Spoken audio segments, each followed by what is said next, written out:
All right, if you are getting ready to tackle Microsoft's MD-102 Endpoint Administrator exam, you have come to the right place. Look, we all know there's the official book version of the test, and then there's what really goes down in that testing center. So in this explainer, we're going to mash those two worlds together, the official curriculum and the raw, unfiltered feedback from people who've just survived it to build you the ultimate game plan. And let's just get this out of the way right now. This exam is tough. This quote, it pretty much sums up how a lot of people feel walking out of there. But hey, don't let it freak you out, seriously. Knowing what's coming is half the battle, and that's exactly what we're going to do today. Okay, first things first, let's talk about the exam itself. Microsoft actually gave the MD-102 a refresh back in April 2024. They shifted the focus and, thankfully, got rid of some older stuff. Understanding exactly what they changed is going to be the key to studying smart, not just hard. Just look at this. You can see the shift right here. The wait for deploy Windows client has dropped a solid 5%. And guess where that 5% went? Straight over to Manage Applications. So what does this tell us? It's pretty clear. The exam is way less about that initial old-school OS setup and a whole lot more about modern app deployment and, crucially, protection, all within Intune. And this, right here, this is probably the biggest reason for that shift we just saw.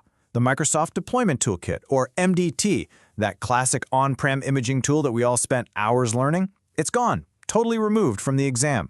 The message from Microsoft couldn't be clearer. Stop studying it. The future, and this exam, is all about modern cloud-native deployment with tools like Windows Autopilot. So, knowing all that, what does Microsoft officially say you need to know? Let's crack open the official blueprint.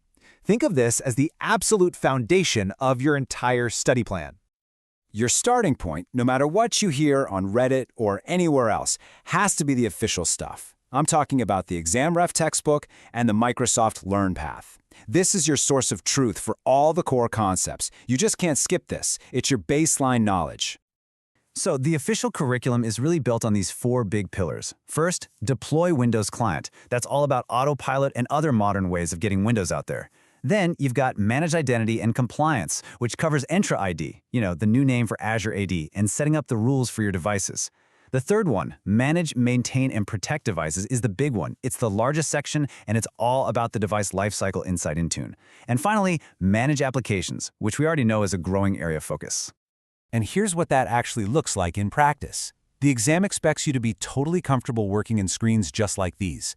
You'll need to know how to configure things like Role-Based Access Control, or RBAC, in the Entra Admin Center, and you'll need to know how to manage a whole fleet of different devices. And I don't just mean Windows PCs. I'm talking iPhones, Androids, the whole shebang. This is what the official curriculum looks like when you're on the job.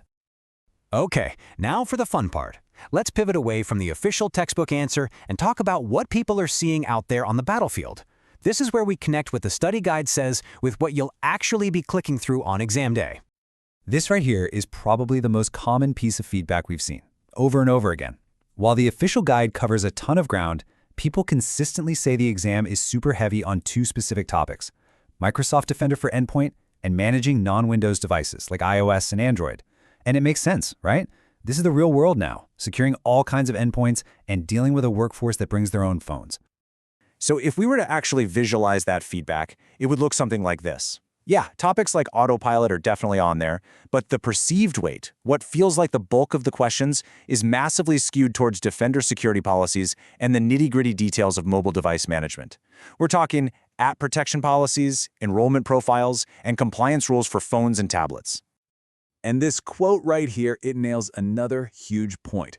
This exam is all about complexity and real-world scenarios. It's not just going to ask you, what is an app protection policy? No way. It's going to give you a whole case study where a single device is in like 5 different groups, all with conflicting policies, and you have to figure out which setting wins. It's about troubleshooting, not just memorizing definitions.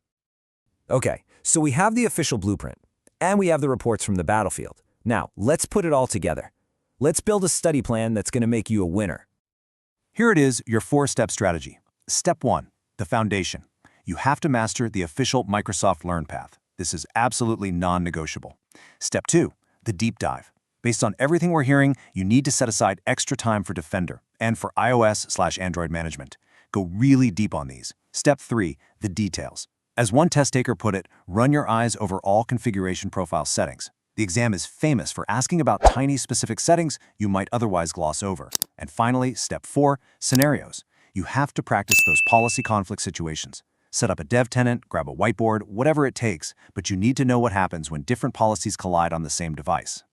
So, what tools should you use to do all this? Well, the Microsoft Learn path is obviously a must. The guide on intunedin.net is fantastic for really deep dives into specific topics. If you're a visual learner, channels like John Christopher and the Intune training channel on YouTube are absolute gold. And of course, you've got to use Microsoft's own practice assessments. They're the best way to get a feel for the weird way the questions are sometimes worded.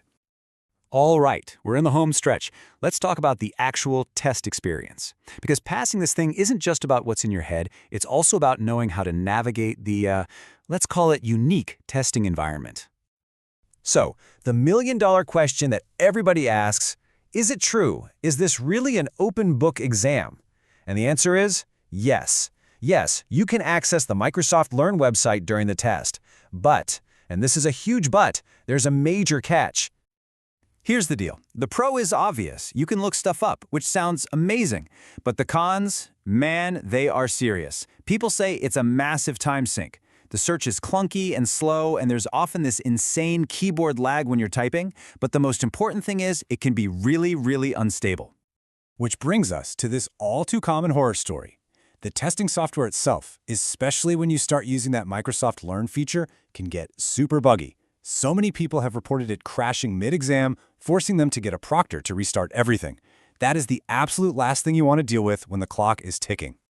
So the big takeaway here is this. Treat the Microsoft Learn feature as a last-ditch, emergency-only tool. It is not a crutch. You have to rely on your own knowledge first. Go into the exam just expecting technical glitches. That way, if they happen, you're mentally prepared and it won't throw you completely off your game. So there you have it. You've got the official blueprint, the intel from the battlefield, and a rock-solid battle plan. You know what's new, what to expect, and exactly how to prepare for it. The only question left is, now that you know all this, what's the one single area that you are going to focus on to make sure you pass? Good luck out there.